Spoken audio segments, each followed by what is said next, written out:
Et salut tout le monde. Aujourd'hui dans cette vidéo un petit peu atypique on va dire, quoique, aujourd'hui on va parler un peu des différentes étapes de votre prospect, on va dire les différentes vies de votre client, et les différentes étapes par lesquelles il va passer avant de se décider à vous acheter quelque chose. Alors il y a 4 étapes comme je viens de dire. La première étape qui est en tant que statut de prospect, ensuite il devient visiteur, il peut être sujet d'être intéressé à ce que vous proposez. S'il est intéressé, évidemment, il passe en contact, dans vos leads. Et une fois qu'il est en contact, ça devient un client.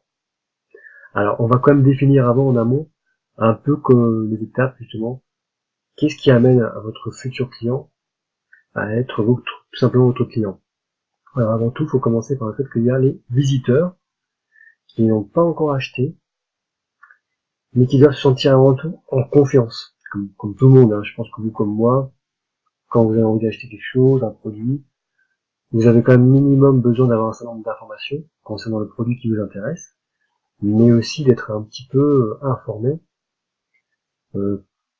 par e-book par exemple, ou tout simplement par des informations, que ce soit par les réseaux sociaux d'ailleurs, ou différentes façons d'avoir accès par le biais de la publicité, de la communication, car ce sont avant tout des gens qui sont au départ, qui ne sont pas connaisseurs, qui ne connaissent pas vos produits, mais qui malgré tout suscitent leur intérêt. Lorsqu'il faut vendre, faut pas que vous oubliez de mettre l'accent, sur le fait de rendre votre secteur accessible, puisque votre produit doit être accessible à vos visiteurs, afin qu'ils se familiarisent mieux avec votre produit tout simplement. Encore une fois, j'insiste là-dessus, il faut toujours établir un lien de confiance, ce qui rend le contenu plus parlant à votre audience et futurs clients potentiels. Ensuite, il y a vos prospects. Là, c'est encore une autre étape. Je vais descendre, j'en profite. C'est que vous devez maintenir ensuite une relation. Et une relation, ça sert aussi à avoir des liens, et les liens, ça entretient la confiance. Ça rassure. Comme vous pouvez le voir, le mot qui sort, c'est rassurer votre client. Donc il se sent tout simplement, comme je viens de dire, rassuré et confiant. Alors il faut quand même toujours régulièrement, je veux dire par là, donner du contenu léger, mais assez régulièrement quand même. De l'information, pour qu'il puisse se sentir, encore une fois, qu'il sache de quoi il s'agit, encore une fois. Surtout, par contre, ne forcez pas.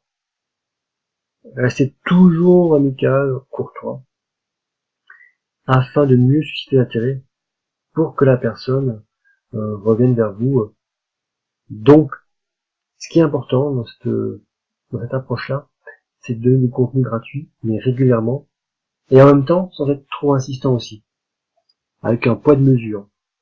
Je pense que si par exemple vous envoyez un email à quelqu'un, quand vous avez son email, 1 à 2 fois par semaine, c'est largement suffisant. Plus, ça, il risque de saturer. Mais après, ça dépend de chacun.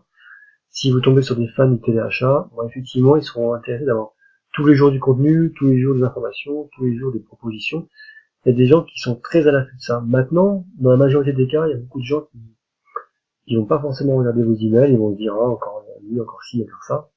Effectivement, je pense qu'espacer votre cadence d'emailing a aussi son impact. Déjà, entre 1 à 2 fois par semaine. On va dire même de 4 à 8 fois par mois, ce qui est déjà quand même pas mal, entre nous. Ensuite, vous avez vos clients, qui ont fini par acheter chez vous, donc des produits, donc forcément complémentaires à ce que vous avez déjà vendu au préalable. Hein. N'oubliez pas que non plus, quand les clients ont acheté un produit, vous pouvez faire aussi ce qu'on appelle de l'upsell, ça veut dire vendre aussi une version plus améliorée, plus approfondie de votre produit existant. Après, vous avez aussi, j'espère qu'on appelle ça aussi le cross-sell, ce sont des éléments qui sont complémentaires. Donc l'upsell, une meilleure version du produit que vous avez déjà vendu, et le cross-sell, ce sont des éléments qui viennent compléter, le produit que vous avez déjà vendu. Donc voilà. Et encore une fois, j'insiste, cette notion-là, il est plus facile de fidéliser un ancien client, car il connaît la qualité de vos produits, donc ça suscitera en lui plus l'envie de passer à l'action. Donc c'est très important, cette notion. Et par ailleurs, vous avez aussi l'interaction avec vos anciens clients, Et il est très important d'interagir avec eux, régulièrement, comme je viens de le dire. Par exemple, s'ils ont abandonné un panier, proposez-leur, excusez-moi pour les fautes d'orthographe, proposez-leur donc de faire un commentaire par rapport au produit qu'ils auraient ou pas acheté, s'ils ont acheté le produit, mais qui mettent en valeur aussi votre produit, parce que du coup, ça va susciter auprès de votre consommateur plus d'intérêt. Vous pouvez aussi le relancer en lui proposant une réduction de 20, 30% ou 40%, peu importe. C'est vous qui voyez. Et du coup, vous créez une amélioration de contenu, et donc, en proposant donc du coup une évolution du produit en version améliorée, quitte à mettre un petit story live de votre part, mais aussi d'un client tierce, satisfait de ton produit évidemment, son témoignage propre, et ça vous permettra de faire la promotion, et quitte même aussi à proposer un jeu concours à vos clients que vous avez déjà, et leur proposer un cadeau. C'est aussi une bonne façon de fidéliser vos clients existants. C'est vrai, comme je viens de le dire, il sera toujours plus facile de fidéliser les clients que vous avez déjà acquis que d'en trouver de nouveaux. Ça, c'est partie du concept. Donc, j'insiste sur cet aspect-là parce que c'est toujours important pour vous de toujours établir un lien de confiance. C'est capital de votre interaction avec votre futur client. Ensuite, j'ai envie de vous parler d'une autre chose encore une fois, c'est aussi trouver de nouvelles cibles. Alors, en sortant de votre cadre habituel, on va dire, mais bon, je pense que, pour faire court, des fois des choses qui me paraissent un peu banales, normales simplement, pensez souvent à interroger vos clients, soit avec des lives, des directs, ou avec vos messages personnalisés qui leur sont directement adressés, bien sûr en rapport avec vos produits, ça va de soi. Et c'est établir une communication qui paraît a priori banale, mais qui est pourtant elle est différente parce que vous posez directement la question au client, comme s'il était face à face avec vous, comme s'il était en contact direct avec vous. Donc pour ce faire, vous avez aussi des sondages.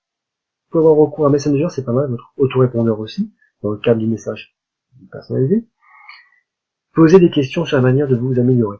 C'est important de proposer aux gens à qui vous avez eu affaire, à qui vous avez vendu des produits, qu'est-ce que vous pourriez faire d'autre pour améliorer la qualité de vos produits que vous avez vendus, mais qu'est-ce que vous pourriez faire pour encore les rendre encore meilleurs. C'est quand même très intéressant.